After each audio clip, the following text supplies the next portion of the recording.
இன்னைக்கு தமிழுக்கு செம்மொழி அந்தஸ்து கிடச்சிருக்குன்னா ஒரு அரசியல் தலைவராக தான். இன்னைக்கு சென்னைன்னு சொல்லப்பட்ட அந்த மாநிலம் தமிழ்நாடுன்னு இன்னைக்கு மாறி இருக்கு.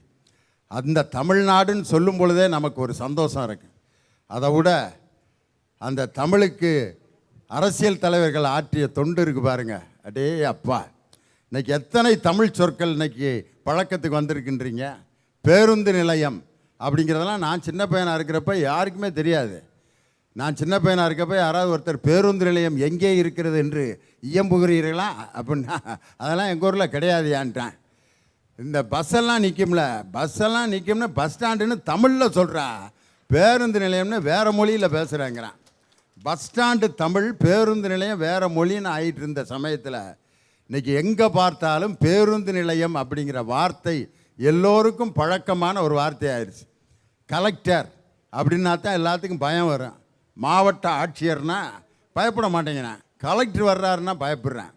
அந்த அளவுக்கு ஆங்கில சொற்கள் மீது நமக்கு ஒரு மிகப்பெரிய மரியாதை இருந்துச்சு. ஆனால் இன்றைக்கி பார்த்தீங்கன்னா எத்தனை அழகான தமிழ் சொற்கள். சட்டமன்ற உறுப்பினர், பாராளுமன்ற உறுப்பினர், நாடாளுமன்ற உறுப்பினர், அதே மாதிரி முதல் அமைச்சர் அப்படின்னு அழகான வார்த்தை. முன்னெல்லாம் முக்கிய மந்திரி அப்படிம்பாங்க, ராஜ்யசபா, லோக்சபா, ராஷ்டிரபதி. ராஷ்டிரபதினா யார்? குடியரசுத் தலைவர். இன்றைக்கி குடியரசுத் தலைவருங்கிற வார்த்தை வந்ததற்கு காரணமே நமது திராவிட முன்னேற்ற கழகம் தமிழுக்கு செய்த மிகப்பெரிய தொண்டு தான். ராஷ்டிரபதி, லோக்சபா அப்படின்னு, பிரச்சார் பாரதி, முக்கிய மந்திரி அப்படின்னு அப்படி சொல்லிகிட்டு இருந்தது. ஆனால் இன்றைக்கி பார்த்தீங்கன்னா நாடாளுமன்றம், பாராளுமன்றம், குடியரசுத் தலைவர், முதலமைச்சர், தலைமைச் செயலகம், என்ன அழகான வார்த்தைகள் பாருங்கள். உதாரணத்துக்கு தாய் மூகாம்பிகைன்ற படத்தில் இசைஞானி இளையராஜா ஒரு பாட்டு பாடியிருப்பார், அது டைட்டில் சாங். சிவசத்யாயித்தோ அதிபிரபவித்தும் சத்த பிரபவித்தும் நசே தேவம் தேவோ நகலு குசல கஸ்வந்தி துமபி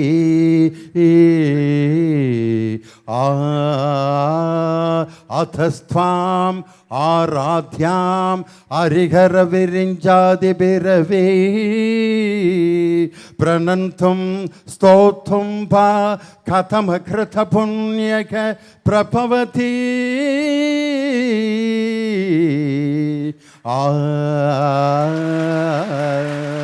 जननी जननी जगमनी अगमनी जगत्कारणिनी परिपूरणिनी जगत्कारणिनी परिपूरणिनी जननी जननी जननी जननी. என்னன்னே புரியாமல் கைதட்டிங்க. நான் பாடி முடித்தோன்னே, இந்த ஸ்லோகத்தை பாடி முடித்தோன்னே கைதட்டினீங்க. எதுக்குன்னா, இவ்வளோ கஷ்டப்பட்டு லியோனி மனப்பாடம் பண்ணியிருக்காரு அப்படிங்கிறதுக்காக தான் கைதட்டு. அதே மாதிரி அந்த ராகத்தை கரெக்டாக பாடினாரு அப்படிங்கிறதுக்காக தான் அந்த கைதட்டு, வேறு ஒரு காரணத்துக்காக இல்லை. சத்த பிரபவித்தும் அப்படின்னா ஒருத்தர் ஆகா ஆகா ஓகான்றாரு. நான் பாடினதுக்கு அர்த்தம் சொல்லுங்கன்னா அதுதான் நமக்கு தெரியாது, நல்லா பாடினீங்க விடுக்கா கழுதை அப்படிங்கிறாரு. இப்போ நான் பாடினது கல்யாணி ராகம், ஒரு சமஸ்கிருத ஸ்லோகம். அது இதே கல்யாணி ராகத்தை அம்பிகாபதி படத்தில் டிஎம் சௌந்தரராஜன் பாடியிருப்பார். இதே கல்யாணி ராகம் தான்.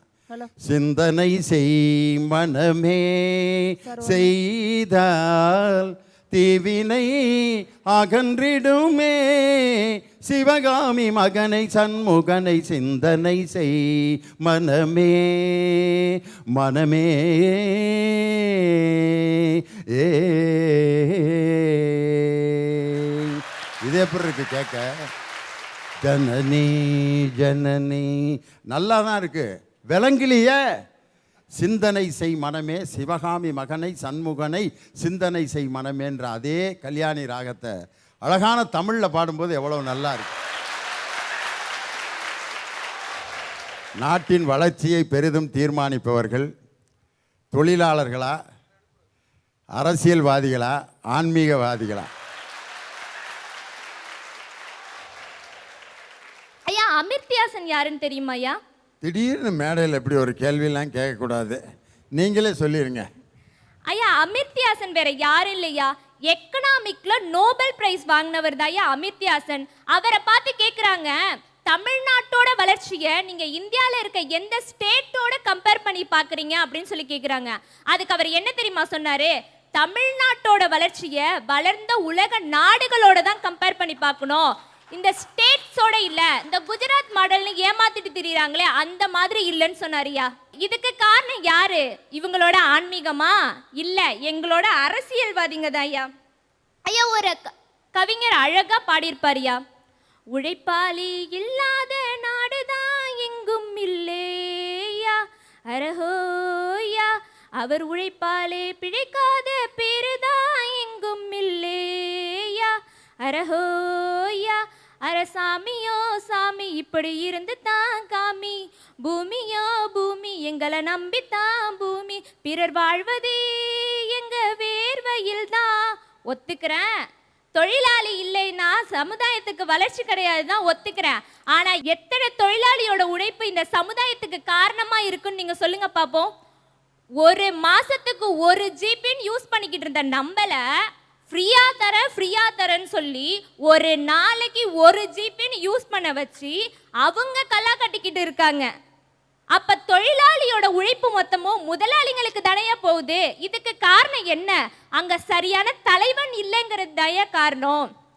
ஒரு தலைமை பண்பு மிக்க தலைவன் இல்லைனா அங்க உழைக்கிற தொழிலாளி கூட தவறாதான் வழிநடத்தப்படுவாங்கிறது தய என்னோட கருத்து. ஐயா இன்னைக்கு இருக்கிறவங்க நாளைக்கு இருப்பாங்கன்னு சொல்றதுக்கு எந்தவித உத்தரவாதமும் கிடையாது. உலகத்திலேயே விலை மதிக்க முடியாதது அப்படின்னா மனித உயிர் தாயா. அப்படிப்பட்ட மனித உயிர்களுக்கும் எங்க அரசியல்வாதிங்க ஒரு சட்டம் கொண்டு வந்தாங்க, திட்டம் கொண்டு வந்தாங்க. அது என்ன தெரியுமாயா, இலவச ஆம்புலன்ஸ் திட்டம். அந்த திட்டத்து மூலமா இன்னைக்கு எத்தனை உயிர் காப்பாற்றப்பட்டிருக்குன்னு தெரியுமாயா. இதை மனசுல நினைச்சு பார்க்கணும்யா. இந்த மாதிரி திட்டம் தான் எங்களோட சமுதாயத்தை முன்னேற்றுது. இதை இந்த ஆன்மீகவாதிகளால மறுக்க முடியுமா, இல்ல தொழிலாளிகளால மறுக்க முடியுமா? இந்த திட்டத்தால தான் பல தொழிலாளிகளோட உயிர் கூட காப்பாற்றப்பட்டிருக்கு. நாங்க ஆம்புலன்ஸ் மட்டும் கொடுக்கலையா, அனைவருக்கும் கல்வி கொடுத்தோம், காலில் போடுற செருப்புலேருந்து கையில் வச்சிருக்க கணினி வரைக்கும் கொடுத்தோம். இதனால பல விளைச்ச பட்டதாரிகள் உருவாகி இருக்காங்களே, இதுதானையா ஒரு சமுதாயத்தோட உண்மையான வளர்ச்சி. அதுக்கு காரணம் யாரு, எங்களோட அரசியல்வாதிங்க தாயா. நடுவர் அவர்களே, ஆதங்கமாய் பேசுவது அரசியல்வாதிக்கு தெரியும், அன்பாய் பேசுவது இந்த ஆன்மீகவாதிக்கு தெரியும். ஆனால் அன்னம் கொடுக்கும் முறை இந்த விவசாயிக்கு மட்டும்தான் தெரியும். வலிக்கிறது ஆனாலும் பசிக்கிறதேன்னு ஒரு விவசாயி சொல்றானம்மா. காரணம் என்ன தெரியுங்களா, என்னுடைய உடம்பு வலிக்கிறது, இந்த அரசியல்வாதிகளால் மனசு வலிக்கிறது, ஆனால் என் சமூகத்தில் உள்ள அனைவருக்கும் பசிக்குமேன்னு சொல்லிதான் நான் வயலில் கால் வலிக்கிறேன் சொல்றானே, அந்த உன்னத தொழிலாளிக்கு ஈடாகுமா உங்களுடைய அரசியல்? நினைச்சு பாருங்க. எப்பாவது ஒரு நாள் உங்களுக்கு கோபம் வந்துருச்சுன்னா ஓடி வந்துடுறீங்களே, அப்பப்போ கட்சியை கலைச்சிடுறீங்களே, ஆன்மீகவாதிகள் நீங்கள் இயற்கையை அழைச்சிடுறீங்களே. எப்பாவது ஒரு நாள் என்னுடைய விவசாயியோ நெசவாளியோ யாராவது ஒரு நாள் நான் இன்னைக்கு வயலுக்கு போக மாட்டேன், காட்டுக்கு போக மாட்டேன்னு சொல்லியிருக்கானா? அப்படி சொன்னா இன்னைக்கு நாங்க சாப்பிட்ற சாப்பாடு நமக்கு கிடைக்குமா? எண்ணி பார்க்க வேண்டாமா? நீங்க நினைச்சு பாருங்க. நிமிர்ந்து நிற்பதெல்லாம் பலம் என்றும் வளைந்து கொடுப்பதெல்லாம் பலவீனம் என்றும் நீங்கள் எண்ணுகிறீர்கள். யாரு? இந்த அரசியல்வாதிகளும் ஆன்மீகவாதிகளும். நான் சொல்லட்டுங்களா, நிமிர்ந்து நிற்கும் உங்களை விட வளைந்து கொடுத்து தினம் கூனி குறுகிகளாய் போன எங்கள் முதுகெலும்புகள் தான் இந்தியாவின் முதுகெலும்புகள் என்பதை நீங்கள் மறந்து விட்டீர்கள். ஆன்மீகவாதிக்கு சிலை இருக்குங்க, வீதிக்கு வீதி சிலை இருக்கு, அரசியல்வாதிக்கு கூட சிலை இருக்கு, ஊருக்கு ஊர் சிலை இருக்கு. ஆனா என்னுடைய உழைப்பாளிக்கு ஒரே ஒரு சிலை தான் இருக்கு. அந்த சிலையிலும் கூட அவனுடைய உழைப்பை உழைத்து கொண்டே தான் இருக்கிறான். ஏன் தெரியுங்களா? அவன் கரத்தாலும் கருத்தாலும் எப்பொழுதும் உழைப்பை மட்டுமே சொல்பவன். என் உழைப்பாளி மட்டும்தான், என் தொழிலாளி மட்டும்தான். இதை நீங்க மறந்துட்டு பேசிட்டு இருக்கிறீங்களே. தந்தை பெரியார் கம்யூனிஸ்டுக்கே கம்யூனிசம் சொல்லி கொடுத்தவர் தந்தை பெரியாருங்க. அவர் இருக்கு இல்லையா, மேடையில் பேசிட்டு இருக்கும்போது தோழர்கள்னு சொல்லி, அதாவது ஆண்களை மட்டும்தான் கூப்பிட்டாங்களாமா, பெண்களை கூப்பிடலையாமா. அப்போ தலைவர் சொன்னாரம்மா, தந்தை பெரியார், இரண்டு பேரும் பாலின வேறுபாடு இல்லாமல் இரண்டு பேர்த்தையும் தோழர் என்று அலையுங்கள் என்று சொன்னார். அவர் அரசியல்வாதியா இல்ல ஆன்மீகவாதியான்னு நான் சொல்ல வரலைங்க. அந்த உன்னத வார்த்தை, அந்த உழைப்பின் இருந்த அந்த உள்ளத்தில் இருந்து வந்த உன்னத வார்த்தை தோழருங்கிற அந்த வார்த்தை இன்னைக்கும் ஒவ்வொரு தோழர்களும் கடைபிடிச்சிட்டு இருக்காங்களே. இதுதான் ஒரு தொழிலின் ரகசியமுங்க. ஜார் கோட்டையை முற்றுகையிட்டுட்டாங்க, ஜார் மன்னனுடைய கோட்டையை முற்றுகையிட்டுட்டாங்க. இட்ட பிறகு எல்லா தொழிலாளிகளும் உள்ள போறாங்களாமா. போயிட்டு அப்படியே அவங்கவுங்களுடைய ஆவேசத்தையும் ஆதங்கத்தையும் அப்படியே அந்த சிலைகள் மேலே காமிக்கிறாங்க. அப்படியே ஓங்கி அடிக்க போகும்போது ஒரு தொழிலாளியின் கையை இன்னொரு தொழிலாளி அப்படியே கையை கெட்டியாக பிடிச்சிக்கிறாரம்மா. அந்த சிலையை உடைச்சிட்டு வரேன் தம்பி, எதுக்கு என் கையை பிடிக்கிற அப்படின்னு இந்த தொழிலாளி கேட்கும்போது அந்த தொழிலாளியின் பதில் என்ன தெரியுங்களா? நீ உழைப்பது சிலை அல்ல, நம் உழைப்பை அப்படின்னு சொன்னாங்க. பார்த்தீங்களா? இதுதான் தொழிலாளியின் மிகப்பெரிய ஒரு உன்னத வார்த்தைங்க. இது மறந்து பேசிட்டு இருக்கீங்க. நடுவர் அவர்களே, கடவுளே உலகத்திற்கு இரண்டு பேர்களுக்கு மட்டும்தான் நியாய தராசை கொடுத்திருக்கிறார். யாருன்னா, ஒருத்தர் நீதிபதி நீதி சொல்வார் என்று, மற்றொருவர் என்னுடைய உழைப்பாளி வியாபாரத்திற்காக. இரண்டு தராசுக்களை பெற்ற உன்னத மனிதர்கள், நீதிபதி ஒன்று, என்னுடைய உழைப்பாளி ஒன்று தான். நாணயத்தை அவர் காப்பார், நாணயத்தை இவர் காப்பார் என்ற நம்பிக்கை கடவுளுக்கே இருக்கும்போது உங்களுக்கு இல்லையா? ஆன்மீகவாதிகளே, அரசியல்வாதிகளே, நினச்சி பாருங்கங்க. ஒன்றும் இல்லைங்க, சூரியனுக்கு கூட ஓய்வுண்டு, சந்திரனுக்கு கூட ஓய்வுண்டு, ஏன் சில நாளில் இந்த உயிருக்கு கூட ஓய்வுண்டுங்க. ஆனால் என்னுடைய துப்புரவு தொழிலாளிக்கு எப்பாவது ஓய்வு இருக்கா? எண்ணி பார்க்க வேண்டாமா நீங்கள்? நாலோ பக்கம் சாக்கடைகள், நாற்றம் வீசும் அசிங்கங்கள், மனித கழிவுகள் இருந்தாலும் சரி, மிருக கழிவுகள் இருந்தாலும் சரி, ஒரு மனிதம் அந்த இடத்தை புனிதம் செய்கிறது என்றால் அதுதான் துப்புரவு தொழிலாளியின் பலம். நாம இறங்கி பண்ணிடுவோமா? நினைச்சு பாருங்க. தன்னுடைய ஆரோக்கியத்தை பற்றி சிறிதும் எண்ணாமல் மக்களுடைய ஆரோக்கியத்துக்காக தன்னுடைய உழைப்பை எல்லாம் போட்டு தேஞ்சு போறானே, காலில் செருப்பும் இல்லாம கையில கிளவுஸும் இல்லாம, அந்த உன்னத தொழிலாளிக்கு என்னுடைய வார்த்தைகளை எல்லாம் சர்ப்பணம் பண்ண போறேங்க. இது இந்த பெரிய ஒரு விழாவில் நான் பதிவு செஞ்சுக்கிறேன். கோவில் இல்லா ஊரில் குடியிருக்க வேண்டான்னு சொன்னது ஆன்மீகம். கோவில் இல்லா ஊரில் குடியிருக்க வேண்டான்னு சொன்னது ஆன்மீகம். ஆனால் இன்னைக்கு ஒயின் ஷாப் இல்லாத ஊரில் நீ வாழவே முடியாதுன்னு ஆக்கி வச்சது தானுங்க இவர்களுடைய அரசியலுங்கிறது. ஏங்க, அன்றைக்கெல்லாம் ஒரு அரசியலர் மக்களின் மேலே அளப்பரிய அன்பு கொண்டிருந்தாங்க. இந்தியாவில் மருத்துவ வசதி குறைவு, ஆனால் அது ஏழை எளியவர்களுக்கு கிடைக்கணுங்கிறதுக்காக தன்னுடைய வாழ்ந்த அனுபவித்த சொந்த வீட்டையே ஏழை மக்களுக்காக இலவசமாக எழுதி கொடுத்தவர் முத்தமிழறிஞர் டாக்டர் கலைஞர். அவர் ஆட்சியாளர். ஆனால் இன்னைக்கு ஆட்சியாளர் இருக்கிறாங்க எப்படி தெரியுங்களா? ஒரு வீட்டு வாசலில் நின்றுட்டு ரெண்டு பேர், இது என் வீடு, இல்லை இது என் வீடு, இது என் வீடு, இல்லை இது என் வீடு, இல்லை சட்டப்படி இது என்ற வீடு, இல்லை இது சட்டப்படி என்ற வீடு, இப்படி அடிச்சுக்கிற ஆட்சியாளர்கள் இந்த சமுதாயத்தை முன்னேற்றி கொண்டு வந்துட போகிறாங்க. ஏங்க, இன்னைக்கு அரசியலுடைய பேச்சு எப்படி தெரியுங்களா? எழில் வாய்ந்த எதுகை, இனிமையான இயல்பு, தென்றல் போன்ற குளுமை, புயல் போன்ற ஆவேசம் இருக்கும், ஆட்சொலுக்கு போன்ற நடமை இருக்கும், கவனத்தை இழுக்கின்ற கவர்ச்சி இருக்கும், உள்ளத்தை உருகிற உருக்கம் இருக்கும். ஆனால் உண்மை மட்டும் இருக்கவே இருக்காது. அப்படித்தான் இருக்குது இன்றைய ஆட்சியாளர்களுடைய நிலைமை என்பது. ஏங்க, ஒன்று கொலைமேற்கொண்டாரி கொடுது அலைமேற்கொண்டளவை செய்தொழுகும் வேந்துனார் வல்லவர். அதாவது அறவழி மீறி மக்களை துன்புறுத்தும் அரசு கொலையை தொழிலாக கொண்டவனை விட கொடிதுங்கிறாரு திருவள்ளுவர். அப்படி ஒரு தொழிலாளியின் மகள் தான், மூட்டை தூக்கும் தொழிலாளியின் மகள் தான். கனவுகளோடு வாழ்ந்தாள், கஷ்டங்கள் பல கண்டாள், கண்ணீரிலும் கனவுகள் கண்டாள். எல்லாரும் சுகமாக என் சுகம் என்று லட்சிய கனவு கண்டாள், எல்லோரும் சுகமாக என் சுகம் என்று லட்சிய கனவு கண்டாள். மனங்களை நேசித்தாள், மனிதனை நேசித்தாள், இறுதியில் மண்ணாய் போனாள். அடி கிறுக்கி, இங்கே நடி பிறந்தாய்.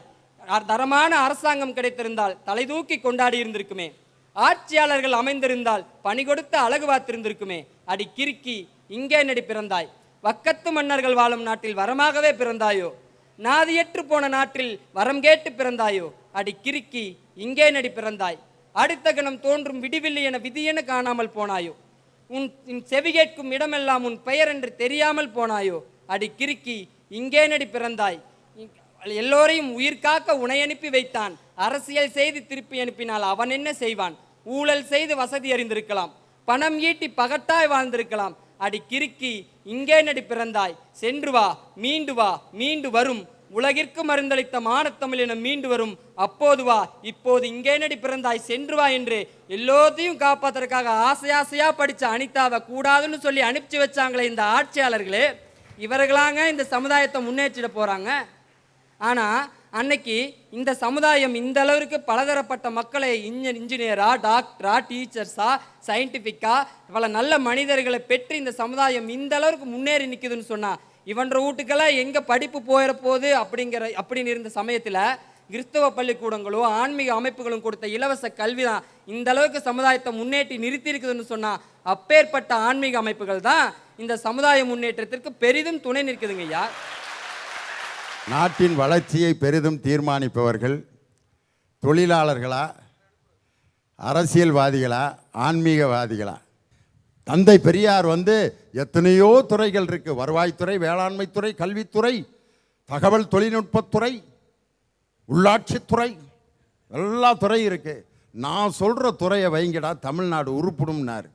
என்ன டிபார்ட்மெண்ட்டுங்க ஐயா அப்படின்னு பெரியார்கிட்ட கேட்குறாங்க.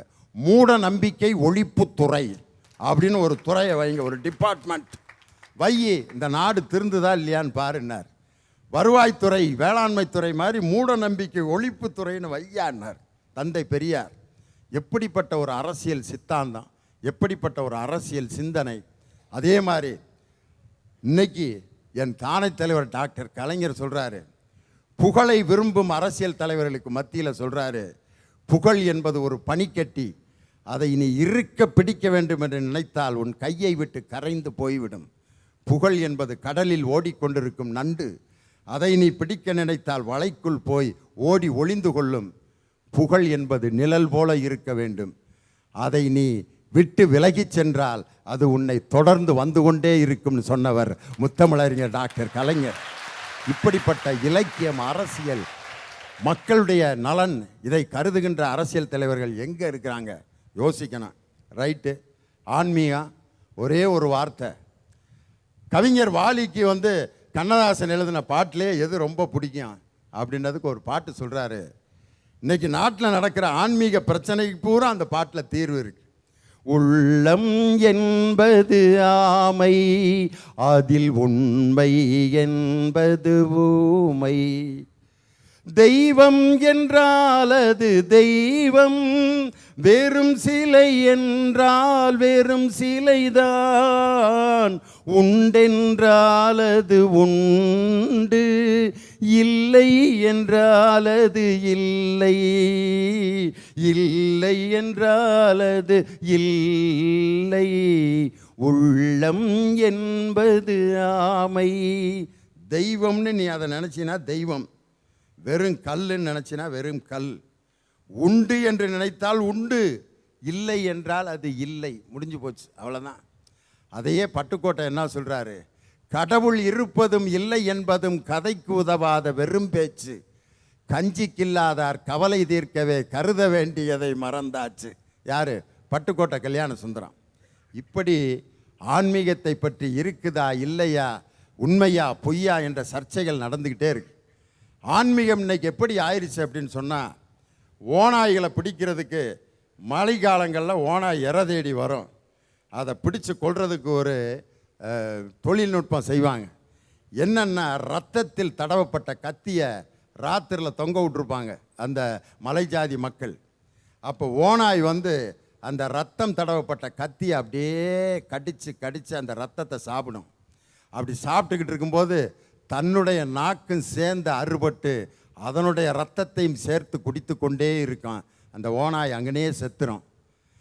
இதே மாதிரி தான் இன்னைக்கு ஆன்மீகத்தில் இருப்பவர்கள். ஒரு மனிதன் உச்சியில் அண்ணாந்து பார்த்து எச்சில் துப்பினால் அவனுடைய முகத்தில் தான் போய் விழும். மற்ற மதத்தை நீ குறைத்து மதிப்பிட்டால் வானத்தை பார்த்து எச்சில் துப்புவதற்கு சமம். இந்த ஓனாய் எப்படி ரத்தம் தடவப்பட்ட கத்தியை சுவைத்து தனது நாக்கையும் அறுத்து கொண்டிருக்கிறதோ, அதுபோலத்தான் இன்று ஆன்மீகம் எல்லாம் நிறுவனங்களாக மாறி இன்று மக்களை வழி நடத்த வேண்டிய ஆன்மீகம் இன்று மக்களை வழிகாட்ட மறுத்திருக்கிறதுன்னு ஒரு குரூப் சொல்கிறாங்க. எல்லாம் ரைட்டு, ஒரே ஒரு செய்தி சொன்னால் போதும். எல்லாம் பேசுகிறப்ப நீங்கள் யாருக்கு கைதட்டினீங்கன்னு நான் பார்த்தேன். உண்மையிலே ஒரு ஆன்மீகவாதி இந்த உலகத்தில் இல்லை என்றால் இந்த உலகத்தில் நல்லது கெட்டது நடக்காமல் போனாலும் போகலாம், ஆனால் மனிதன் உயிரோடு இருப்பான், மகிழ்ச்சியாக வாழ்வான். அரசியலே இல்லாத காலத்திலும் மனிதர்கள் வாழ்ந்து கொண்டிருந்தார்கள். ஆனால் ஆன்மீகம் இல்லாமல் வாழலாம், அரசியல் இல்லாமல் வாழலாம்.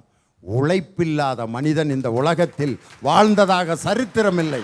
அதனால் தான் சொல்கிறான், சந்திரனை தொட்டதென்று மனித சக்தி, சந்திரனை தொட்டதென்று மனித சக்தி, சரித்திரத்தை மாற்றியது மனித சக்தி. இந்தியன் தான் விண்ணாட்டின் அரசன் என்ற இலக்கணத்தை மாற்றியது மனித சக்தி. அந்த மனித சக்தியை கொண்ட தொழிலாளர்கள் தான் நாட்டின் வளர்ச்சிக்கு பெரிதும் காரணமாக இருக்கிறார்கள். தொழிலை வளர்ப்போம், தொழிலை உருவாக்குவோம், உழைப்போம் உழைப்போம் உழைப்போம், இந்த நாட்டை முன்னேற்றுவோம் என்று சொல்லி மூட நம்பிக்கைகளை ஒழிப்போம், அரசியல் அடிமைத்தனத்தை ஒழிப்போம், நன்றாக உழைப்போம், உழைத்து வாழ்வோம், செழித்து வாழ்வோம். நன்றி, வணக்கம்.